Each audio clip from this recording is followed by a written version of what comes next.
Hello and welcome to the sometimes relevant, always talking podcast on Liverpool's results. A 1-0 win, finally a win. Let's repeat, a win with Bournemouth. I have tried recording this before and it didn't go through, so hopefully this gives me more luck. Might not go as in depth as before. But anyway, Liverpool managed to beat Bournemouth, mighty Bournemouth. Big team. 1-0 with a Nathaniel Klein tap-in after a Zhao takes a bit of skill. Hopefully, it's the first of 10 in a row. But really, overall, there were signs to be maybe more optimistic than there were a few months beforehand, or a few weeks beforehand. Every match is maybe a little bit more Klopp coming into the team, a little bit more Liverpool, more satisfying for the fans. We all want to see Jurgen Klopp celebrate. It's fun, it's entertaining, and that's what we want to see in football. Apparently, Jurgen Klopp jumping as high as he can in the air, celebrating a wonder goal would be beautiful on Saturday as well. If it's the only goal of the match, and the match is diabolical, I couldn't care less. Back to today's game. I think you look at the game, you got to say there were parts where it wasn't good enough still. Clinically, we were poor. So defensively, we were fairly sound, but Bournemouth were fairly useless getting forward. So again, I wouldn't give too much credit when Bournemouth barely played a forward pass in the second half, especially. Liverpool by far, they were the only team in the match in the second half. There was one chance at the end. Bournemouth could have taken that. Maybe you could say the defence could have done better with that. There was a chance in the first half again. But all in all, you'd say it's an okay but not great performance. I'd say 6 out of 10. Lots and lots of room for improvement. If we play like that against Chelsea, Chelsea will beat us based on their performance against Stoke more than their performances before the Stoke game. Which, to be fair, a lot of them have been diabolical. And then in other games, Manchester United are out a day after thinking the quadruple was in the bag as well. That's wonderful. Rooney missing a penalty is always hilarious. Middlesbrough then missed one. Did honestly think at that point Manchester United win this penalty shootout, no problem. But it's okay. Romero's a shit keeper and couldn't save any more Middlesbrough penalty. Stuart Downing with a cracking thunderbolt of a penalty.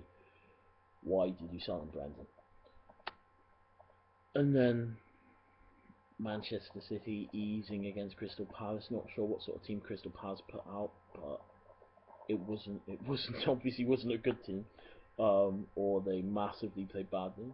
I think there's 4 teams that can win the competition now. I think you look at Everton, you look at City, you look at Southampton, you look at Liverpool. Unfortunately, Southampton have drawn Liverpool in the next round at St Mary's.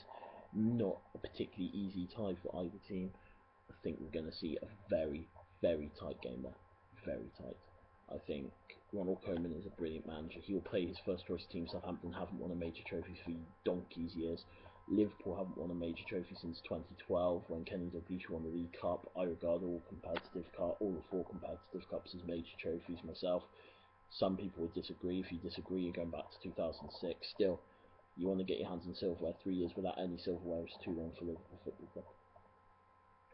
And we've had 3 trophyless seasons despite that season where we came second. The most heartbreaking season of my life. That slip, I still want to cry when I think about it. So let's go back to the modern day. Anyway, Klopp's seeing improvement. We're seeing improvement under Klopp. The Tottenham game, we were pretty useless on the ball, but we didn't even let Tottenham have a sniff of a chance other than that Harry Kane chance. Ruben Kazan, we conceded what was a brilliant goal, but poorly defended. We then came back, got to 1-1. We really should have won that game. We played against 10 men for so long. It's diabolical how we didn't win that game.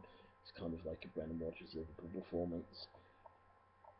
Southampton, I genuinely think we played well, better than today against Southampton. Southampton are a far better team than Bournemouth, and we kept them minimum chances. We ended up not being able to defend set piece. That's not a surprise. We've not been able to defend set pieces since, Rafael Benitez was the Liverpool manager, to be honest with you. So we obviously need to improve that. We need to work on that. We need to improve as a club with set pieces. And defending, to be honest, we've conceded like 100 goals in the last 2 years. That's not good enough. But we controlled the game. Controlling the game's all good. I enjoy not thinking we're in panic station, because it didn't feel like we were in the panic station until the 91st minute when Bogdan made that save. Fair play to him.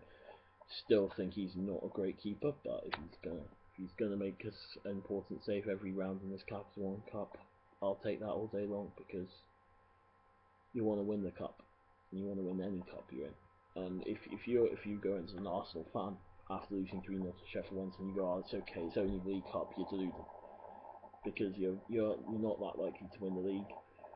You're not going to win the. To be honest, if you're Arsenal fan, you're not getting through the Champions League group stages, despite beating Bayern Munich. The FA Cup, no real team wins that 3 times in a row. It's unlikely you're going to. So the League Cup is a proper chance for silverware. It's a chance for an early piece of silverware as well, which is where Pellegrini's got it right with City. I think you have to go for it. I think there are teams that fail themselves in that cup. Arsenal are the big one. Chelsea played their best team, and they just came up short. And they didn't come up short by performance. They came up short because Jack Butland had an absolute stormer. And I think Butland putting Stoke through. I don't think Stoke will win the cup, although if they have a performance like that 6-1 against Liverpool, they might. You never know. Football's a funny game. But in regards to Liverpool, I'd say we've got a chance. We've always got a chance in the cup. Liverpool always can't be underestimated. Right now it's a winged beast with absolutely no confidence. I want to think that today's game will give us a little bit of confidence going to Stamford Bridge against another team with absolutely no confidence. But we will have to see. Origi, again, didn't really look threatening. Absolutely, I didn't even notice he was on the pitch in the second half, other than when I checked on my phone to make sure he hadn't gone off. Firmino, absolutely superb today. He's a one standout player.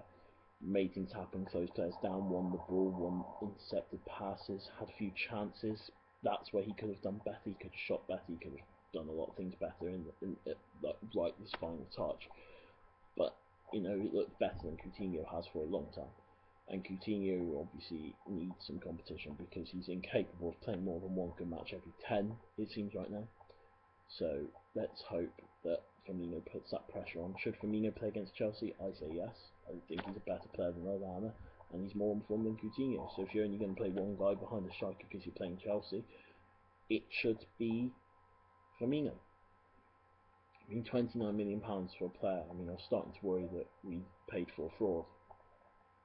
But then again, Brendan Rodgers was only bringing him on for the last 10 minutes in matches. I don't understand why you paid £29 million to bring on a player. I don't understand why you pay £29 million when you've got like 50 number 10s. But Firmino might be the best one of them.